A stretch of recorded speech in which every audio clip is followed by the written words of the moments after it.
Okay, the paint job is finished, and I'll just do a quick walk around just to get a look at these boxes.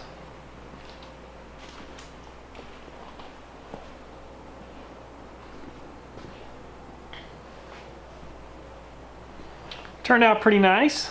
Pretty happy with it. One thing I want to point out is I have a box fan with a house filter.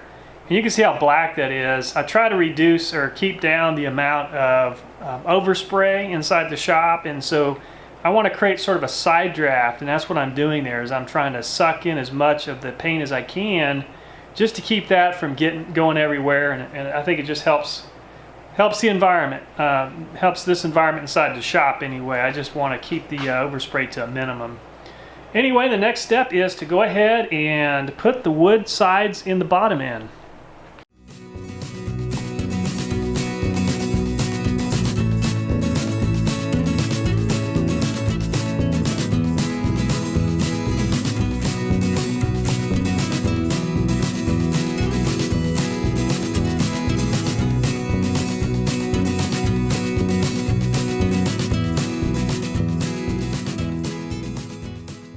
Alright, the final step of this project is to put polyurethane inside the box and just make sure I've got a good coat on the inside to protect the wood.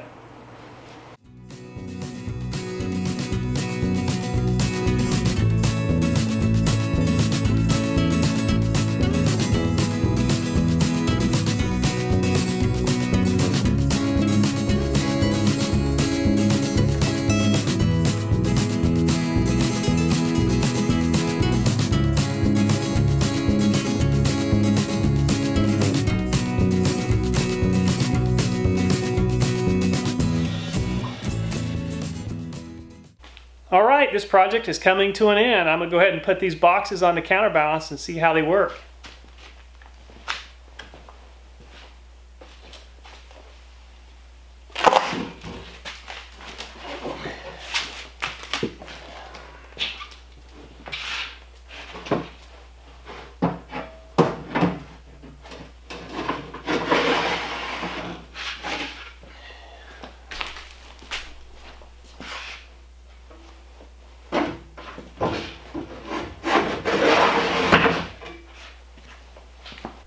Wow, I really like the way this looks. I'm going to do a quick walk around and give you a view. The polyurethane is still a little bit wet.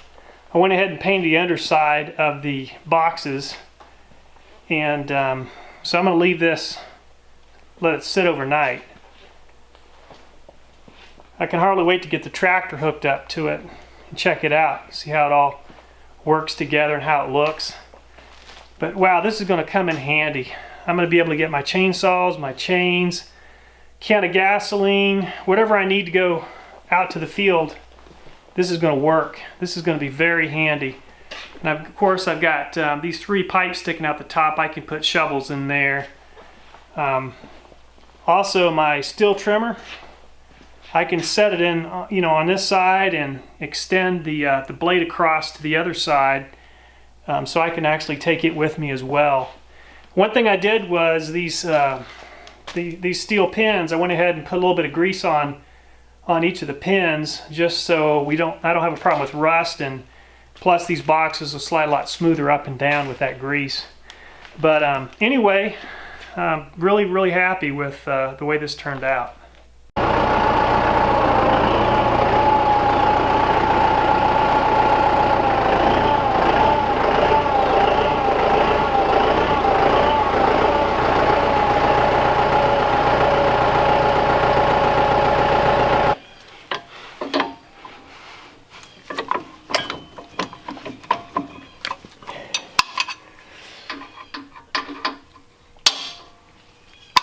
I went ahead and attached the counterbalance to the tractor, and as you can see, I've got the boxes attached. We'll do a quick walk around, get a good look at it. Just love the way this turned out. Just love it. It's great. These are solid, really solid. You can see plenty of clearance between the back wheels and the boxes. I can easily get the counterbalance on and off with the boxes on. This is going to work great though. Put my equipment in And I've got this lifted up pretty high. I can lower this a lot closer to the ground and then of course level it out. You can see the back might be sagging just a little bit. I'm sort of on an incline here, but that's an easy adjustment to make with the tractor. To highlight how much space is in this box, when I go to the field I like to have my Husqvarna. This is a 20-inch bar Husqvarna 455 Rancher, and I've got my small little steel in there. You can see I've got my fuel as well as my bar oil. So I've still got plenty of space on this end for different things. In the other box right now, I've only thrown in one chain, but you can just see how much space I have. I'm going to be able to put, man, I could put a lunch cooler in there. I could throw all kinds of other stuff in this box. In fact, if I was worried about the box being in my way, I could just use one box. I don't have to have both of these. Now, one thing I want to point out is the way this is set up. You can see this side sticks out from the side of the tractor maybe about 3 inches, and this other side is in slightly. Now, the reason it's that way is because this was a sickle mower, 3-point attachment, and the way it was set up, I used it for parts when I pieced this together. So this side naturally sticks out a little bit more, and I'm perfectly fine with that. It's not in my way at all, and having it stick out 3 inches is not a problem. You can also see I've got a hitch on the back. I've already tested this hitch out with pulling on trees, and this thing does an amazing job. I can, just to test the strength, all 4 wheels in the tractor were spinning at one point when I was pulling on a stump, and it held up just fine. So to test the strength out of this Counterbalance box, what I want to do is, I've already got a chain in here that's probably 20 pounds, so I'm going to hop in the box. My son's going to hop in the box with me. I just jump up and down.